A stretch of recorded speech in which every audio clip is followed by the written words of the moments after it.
Considering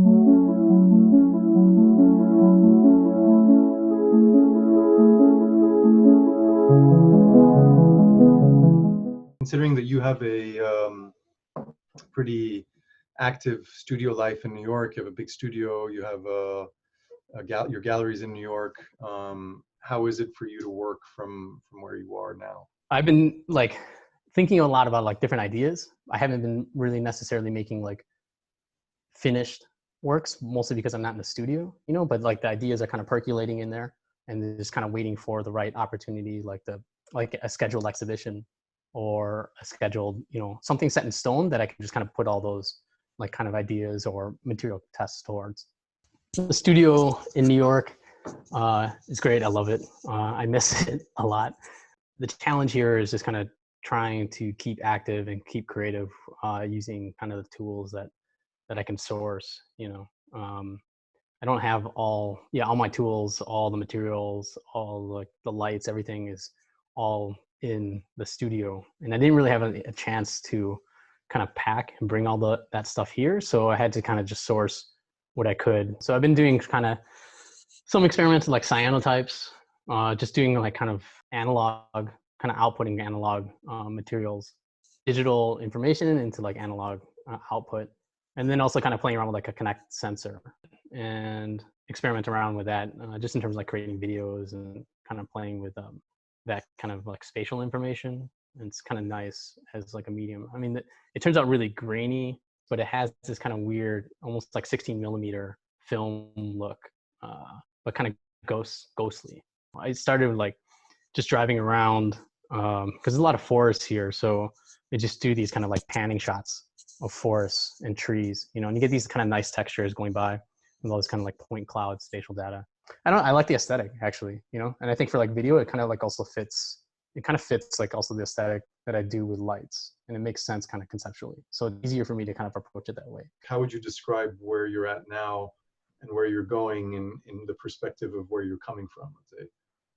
I mean, I think there's always been kind of a wide spectrum of kind of systems or technologies that I've been using. I mean, it definitely like the light works are the aesthetic, like the aesthetic that I was able to develop, using linear lights or LED lights. And I was able to kind of create like a conceptual aesthetic that was uniquely mine. But at the same time, then it's always like all about always trying to like experiment with different technologies and understand like how those function and what they mean conceptually in terms of narrative. I mean, oftentimes it's just kind of conceptual narratives, because my background was film, so film then translated into kind of light systems, but it also translates into these kind of experiential setups, where you're trying to create like a narrative through the physical layout in the gallery or how things are structured. So a lot of this time is just kind of thinking about like these like disjointed pieces, and then how I might be able to attach them towards a centralized like concept that would then become like a full exhibition. Do you see this as something that has a sort of silver lining in it, or an opportunity for you to learn something new, produce new work, think about your career, like the sort of slowdown that it's enforcing on everybody? What do you think about that?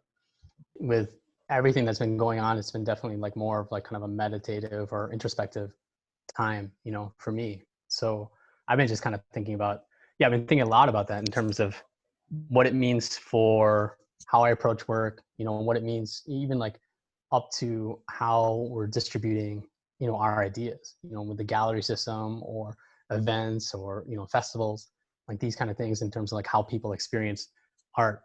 I don't know if like I'm hopeful. I don't really think it's necessarily a permanent thing. I think eventually things will go back to the way that it was. I'm not sure what that timeline is. You're represented by a gallery in New York, and you have other galleries elsewhere. How are the galleries doing? Are they, because I've noticed that a lot of them have been doing these sort of online viewing rooms. Does it affect them a lot, or are people still buying work? In other words, is the online viewing sufficient for people to be motivated to buy artwork? There's always an absolute need for art and creativity, It's just thinking about like how that's experienced and how it's kind of disseminated and the systems that it's disseminated on, or distributed on.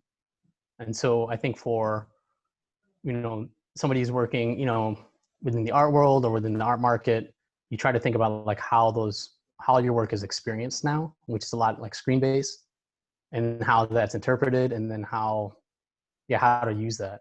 All the galleries that the galleries that I work with or the galleries that I'm following, they all are pushing a lot of different like online platforms, such as this even, and there's ways to kind of keep conversations going and keep like distribution or ideas kind of idea exchanges, right?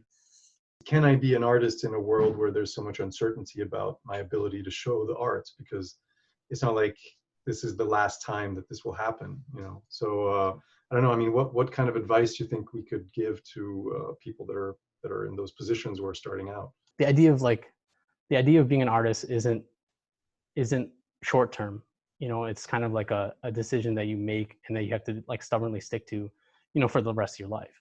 So it's just kind of like a way of thinking and a way of kind of being or approaching things or analyzing things, So this kind of like phase or this kind of situation is extremely difficult. And it's difficult to like think about like, why would you invest capital or time or money into something that you don't know if it's going to have any sort of return, because you can't survive on that.